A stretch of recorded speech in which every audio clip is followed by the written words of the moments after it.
Okay, so it seems like we have a little bit of news coming from the whole Game Awards stuff that's been going on. Now, if you don't know, there was the Best Content Creator Award, which, if you haven't seen, Sakura Miko was nominated for. And obviously, very, very great to see, and I'm glad that she did get nominated for it. And there has been, obviously, a couple of VTubers that have been always included in the event. I'm pretty sure Sakura was the last one. I think the one before that was Iron Mouse.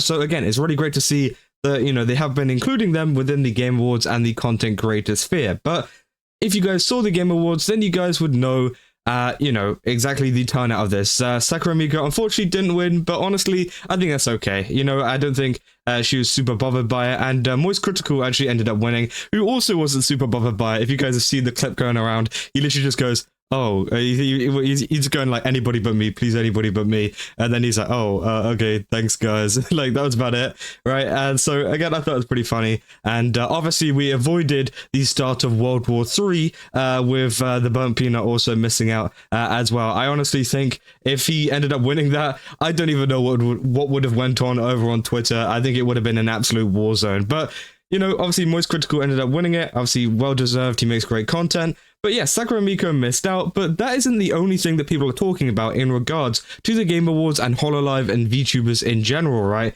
And this comes from, obviously, a partnership that the Game Awards did with Hololive. Now, if you guys have seen, you can see that it said the Game Awards x Hololive production, and these are all of the streamers that have taken place. You've got people like Mori Calliope, Gigi, you've got so many people, right, who have been, I guess, cleared to stream it and co-stream it and react to it, and obviously the reactions were great to see. Obviously, there's been a lot of clippers from it, but it is interesting that the only one missing is obviously the one person who got nominated for an award, being Sakura Miko. Sakura Miko is not listed as an official co-streamer on Hololive, which obviously is a little bit odd, seeing as Sakura last year, I'm pretty sure, was streaming while the awards were going on, right? And while she was nominated for an award. And yeah, a lot of people have been talking about this over on the Hololive subreddit, saying, does this mean Miko has no perms to show the Game Awards on stream? Because it seems like she was just streaming regularly over on stream. And yeah, a lot of people have been saying, yeah, I wonder if she just doesn't know. I thought Bakura streamed it last year, so probably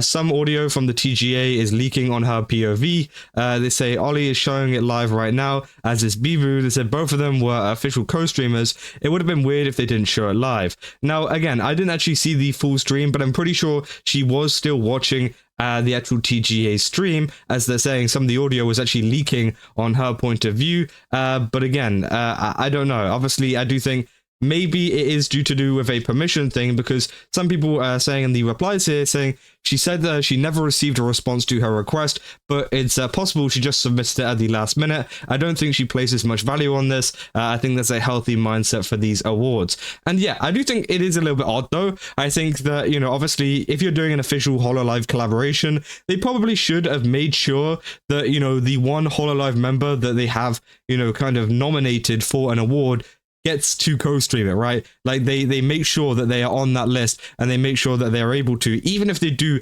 end up submitting it late. Like, surely they should have just included them on there anyways, just in case they wanted to, and yeah, just let them, co-stream it, because yeah, they're the only ones that are nominated, but they still haven't let them. I think I find that really odd. Obviously, she says that she never received a response.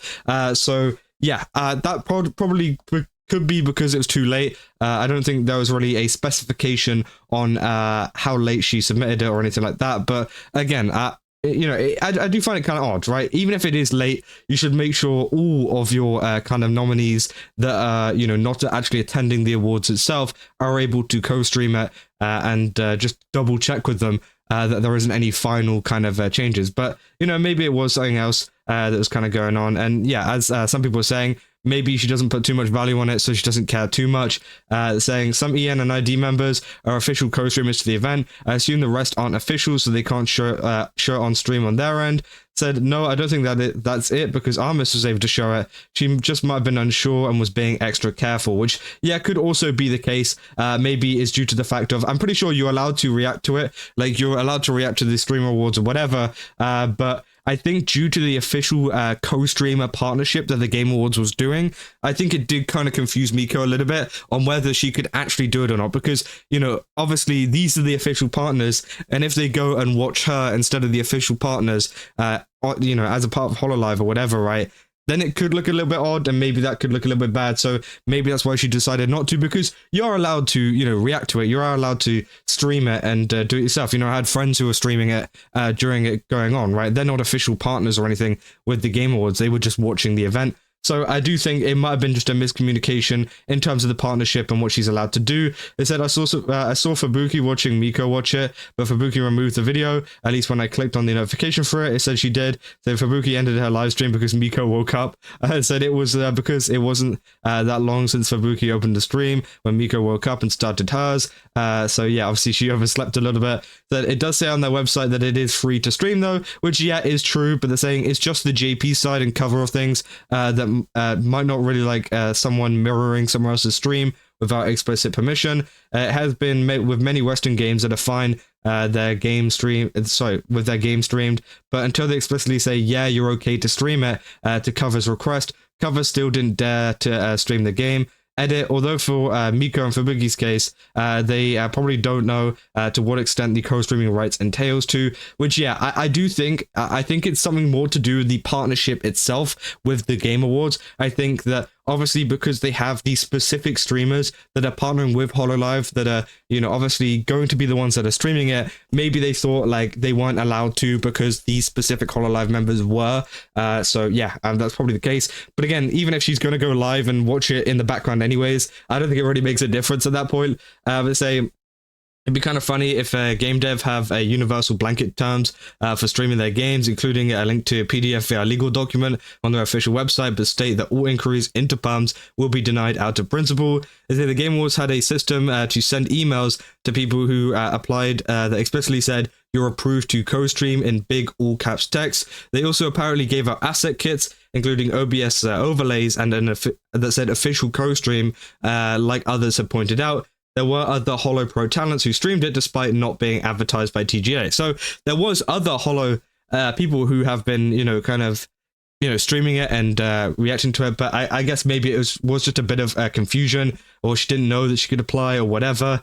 Which again is a little bit disappointing. But as I said, I feel like the Game Awards should make sure that their nominees know that they are able to do that and that they can do that if they want to, especially obviously VTubers who, you know, will not attend the event most likely. So basically, it's just how things are in Japan. You either have permission to do things or you don't have permission.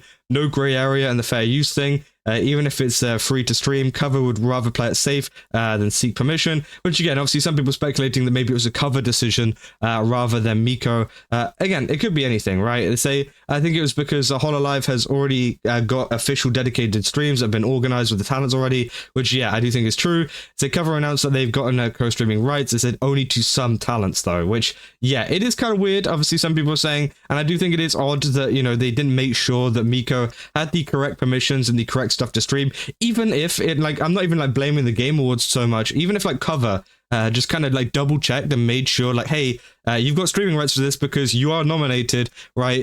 Just double checking that you've got this. They probably should have like checked in with her to make sure that she could have been a part of it or whatever. But again, that wasn't the case. So again, I do think it was a little bit odd. I think the situation overall was a little bit strange, but you know, it kind of makes sense. I understand it. You know, maybe that she kind of, you know, missed out on something, didn't understand something or whatever in terms of fair use or reacting to things. So again, it did prove for maybe a little bit less of an enjoyable stream because she could have had it up on screen the whole time, but obviously couldn't. And yeah, I mean, that is essentially it. But again, I just kind of wanted to share that with you guys because obviously there was a lot of people confused at why she wasn't streaming the Game Awards like explicitly on stream. So again, yeah, that kind of explains it all. And yeah, I think it is something to do with the partnership, potentially with Cover maybe being a little bit careful, or even Miko being a little bit careful with what they're streaming with the whole official partner thing. But yeah, that's essentially all I got for this video. If you guys did enjoy it, then don't forget to leave a like and subscribe. Also, go to GameSubs, use my code Kazza, get 10% off. Again, they got a ton of really cool stuff over there. Definitely recommend checking it out. And yeah, I'll see you guys in the next one. Zoom. See ya.